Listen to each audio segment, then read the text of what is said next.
Now, folks, science, folks. Now that that's out of the way, it's time for my science-based science segment. The sound of science.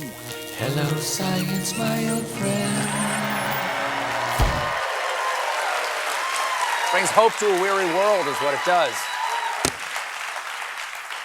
First up, scientists recently employed tiny treadmills to show how fruit flies walk. And also how, like humans, they eventually just use the treadmill to hang their laundry.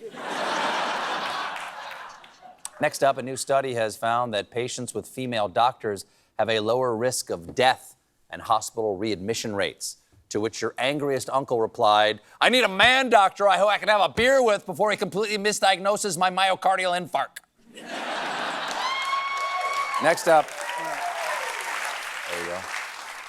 Next up, the moon brought a wild but precarious fish orgy to California's beaches. Okay, are we just taking headlines straight from Bjork lyrics now?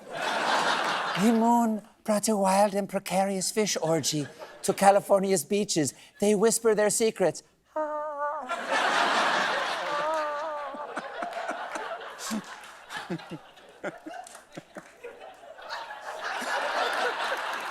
Looks like there's a wild or precarious fish orgy happening on her face right there. I love her. It's all part of a unique mating ritual called the Grunion Run. Oh, I've had the Grunion Runs. It is not pleasant. Next up, some bumblebees can survive underwater for up to a week, a new study has shown. Reached for comment, the bumblebee said, "Oh, you ran on tiny treadmills? That's cute." They tried to drown me.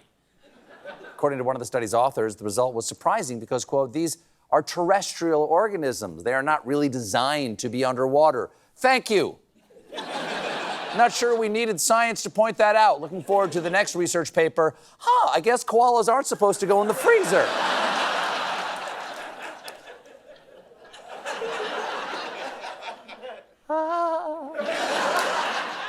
Next up, in sketchy medical diagnosis news, an app that claims to detect STDs with photos accidentally diagnosed a penis cake.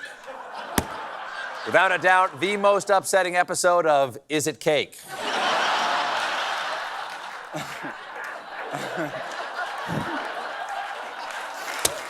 This is a little off topic. But that is not a penis cake. If you see on this side right here, there's a stick, okay? Technically, that's a penis fritter. The app is called Calmara, and here's how she works. First, a user concerned about their partner's sexual health status just snaps a photo of the partner's penis and uploads it to Calmara. I'm sure that really sets the mood. You know, you light a scented candle, dim the lights, and then your junk is photographed by someone you met at a bar 2 hours ago and uploaded to an app you've never heard of. Diagnosis? Your penis has the Grunion runs.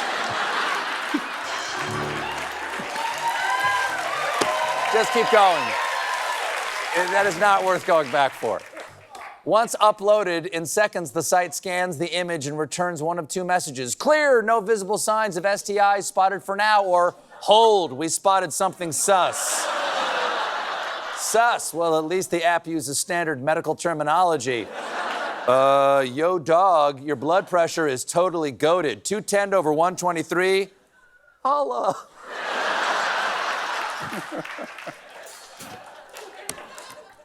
Now, not even a little shockingly, privacy and public health experts have pointed with alarm to a number of significant oversights in Calmara's design. Yes, this is way beyond hackers getting your social security number.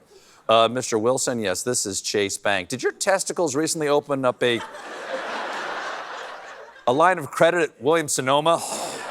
Because they just bought 10 stand mixers and $1,000 worth of peppermint bark. Merry Christmas.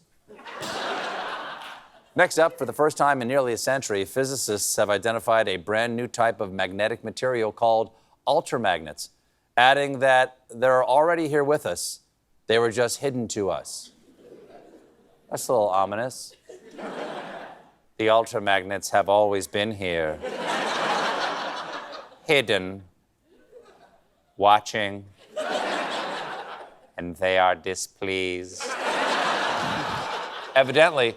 Materials get their magnetism from their atoms. The atoms have spin, a quantum mechanical property bestowed by the atom's electrons. In altermagnets, the atom spins alternate, but not only are the spins of neighboring atoms opposite, but the atoms are also rotated.